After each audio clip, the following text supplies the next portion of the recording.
Le problème est de déterminer le point de demi-équivalence. Il s'agit alors de déterminer le volume de soude ajouté et le pH du mélange réactionnel à la demi-équivalence. Pour cela, écrivons d'abord l'équation bilan simplifiée de la réaction entre l'acide éthanoïque et l'hydroxyde de sodium. Définissons la demi-équivalence.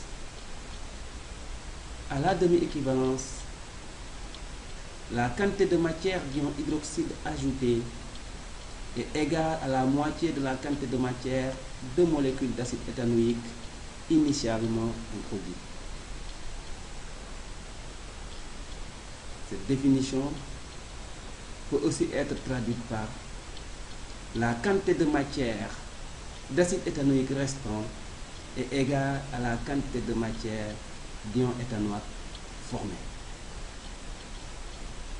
Déterminons d'abord le volume d'hydroxyde de sodium ajouté à la demi-équivalence. Pour cela, nous pouvons utiliser la définition de la demi-équivalence. La relation de définition peut être traduite par la relation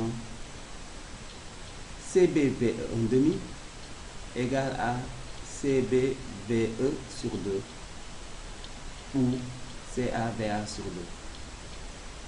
Cette relation permet de déduire que le volume de soude ajouté à la demi-équivalence est égal à la moitié du volume de soude ajouté à l'équivalence, soit dans cet exemple 5 ml.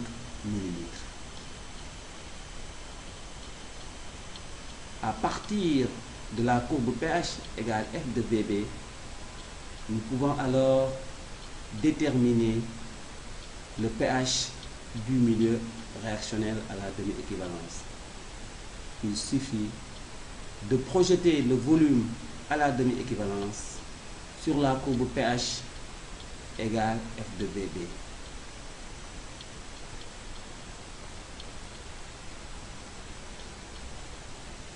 La projection du point de demi-équivalence sur l'axe des pH permet de trouver le pH du milieu réactionnel à la demi-équivalence.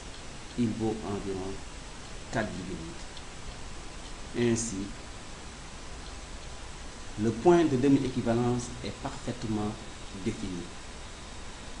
Le volume d'hydroxyde de sodium ajouté vaut 5 ml et le pH du milieu réactionnel vaut 4,8. Nous constatons que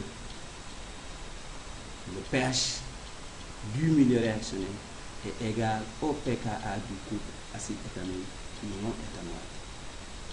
En effet, la quantité de matière d'acide éthanoïque restant étant égale à la quantité de matière d'ion éthanoate formée, alors dans le mélange réactionnel, la concentration en acide éthanoïque à la demi-équivalence est égale à la concentration en ion éthanoate à la demi-équivalence. Ce qui justifie que le pH à la demi-équivalence est égal au pKa du couple acide éthanoïque ion éthanoate. Vous pouvez alors noter que le pH du milieu réactionnel à la demi-équivalence, lorsqu'on ajoute une solution de base forte dans une solution d'acide fer, est égal au pKa du couple acide fer base conjuguée.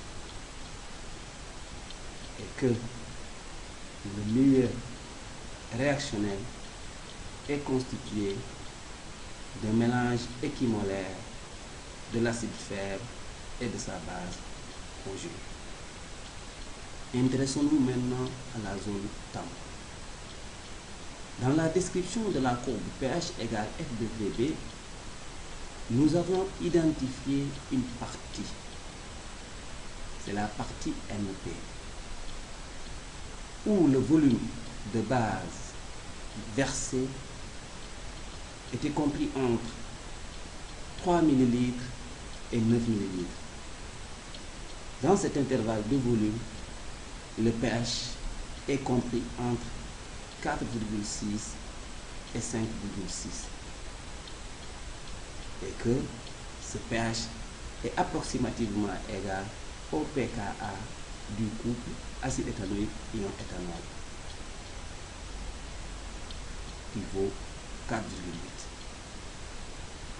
Nous avons aussi constaté que dans ce domaine, le pH varie peu. Alors, nous pouvons conclure en ces termes: la zone tampon est le domaine au voisinage de la demi-équivalence. Dans ce domaine, le pH du milieu réactionnel varie très peu. Dans ce domaine aussi, nous pouvons dire que la quantité de matière de l'acide faible est voisine de la quantité de matière de sa base conjuguée.